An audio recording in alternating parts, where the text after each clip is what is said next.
currently 16 weeks and 3 days into my first pregnancy ever.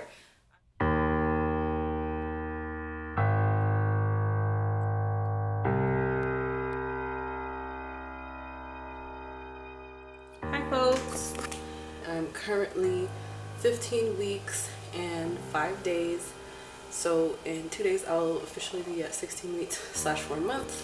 Wanted to give y'all a quick bump update. I'll do a more thorough recap at some later date. But yeah, this is where I'm at 15, almost 16 weeks.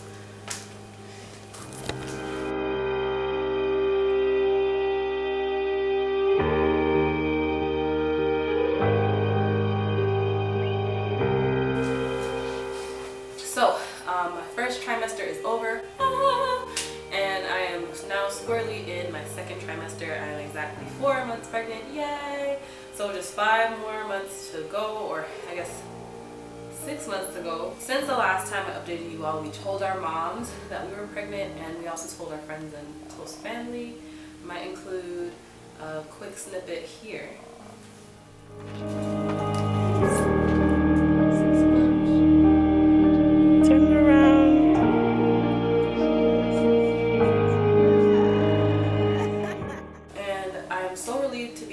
Trimester, the symptoms are very different than the first. For one, I am no longer nauseous, which is great, and I have less food aversions, which is also great, so I can go back to eating more of the food that I have always liked, which is exciting. Despite the fact that I have less nausea and less food aversion, which means I can eat more of the foods I like, I also noticed that my ability to eat large amounts of food has decreased.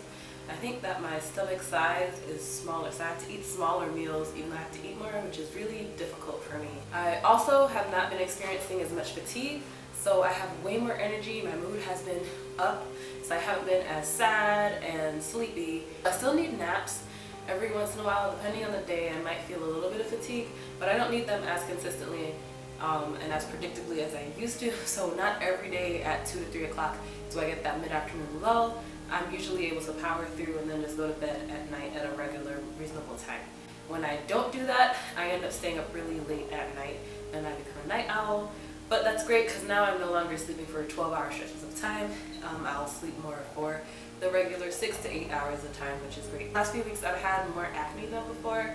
I have acne-prone skin, so that's not really new to pregnancy, but I noticed it, and that's not something that happened to me in the first trimester. My cats are also way more needy than usual, and so that's been really annoying, and they want to be all on me and I don't want to be touched, so that's been interesting. I get out of breath really easily. I'm kind of out of breath right now talking to you all. I've also been getting really hot at night, and that's unusual for me because I've always been a cold person. It's funny, I was telling my husband about it. I was like, all my life I've been cold and skinny, and now I've been warm. So I've actually had to turn the thermostat down, which is interesting because usually in the winter I'm the one turning it up. So that's been interesting. My pants are now rebelling against me. So although I can usually get them to close within half an hour or so of putting those pants on, I have to pop the button.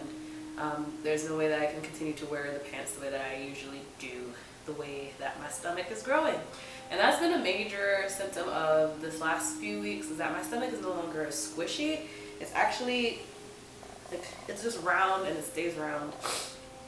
And there's less room to squish. I mean, I can still palpitate, but it's more round now and less blob. So less bloat, more belly, I would say, as a summary of what's been happening this week.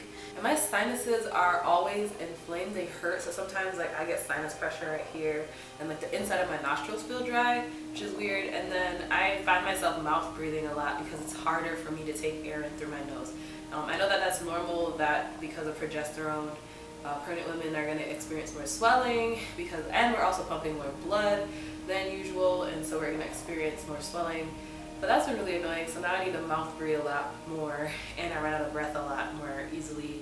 And I'm taking in less air because I physically cannot, because my nose feels so constricted and dry. Another thing I've been getting is reflux, which is annoying. Like, if I lay down too soon after eating, it'll be like, ugh, and it'll like start coming back up, but I'll be burping a lot, which is gross. I feel bad for my partner, like I'll just be sitting next to him and just burping. Ooh, I almost forgot, I didn't add to my list. I've begun feeling flutters and kicks, and mostly on the right side of my stomach. And it's weird, it feels like someone is flicking me from the inside. I've seen others online say it feels like popcorn. I'm like, that's pretty accurate. It's like, it doesn't feel like butterflies to me. People are like, oh, did you feel fluttering like butterflies? I'm like, this is not what I imagined that butterflies would feel like. This is way more annoying than butterflies. I feel like butterflies would be soft and gentle, but it's like little flicks. It is soft and gentle, but it's like little flicks against the inside of my stomach, which is cool. So this week, baby is the size of an action figure, and I've been using the Ovia app, and it allows me to change the size comparisons from week to week. And I chose this time to do fun and games, and so they've compared the size of the baby to things that would be used in fun and games. So that's it for week 16. I'll be back again as the mood strikes. By the next time we speak, I will have had at least one more doctor's appointment and my anatomy ultrasound. I probably won't update until after we have the anatomy scan. At that point, they'll be able to confirm the genetic testing that got done between the last 2 visits I just had, and then they'll also be able to let us know what the sex of the baby is. I'm not sure that we'll be doing a gender reveal or anything of that nature, but it'd be cool to know that there'd be 10 fingers and toes and what gender this whippersnapper will be. Until next time, it's Nico. I almost forgot the whole reason why people watch these videos. The bump shot.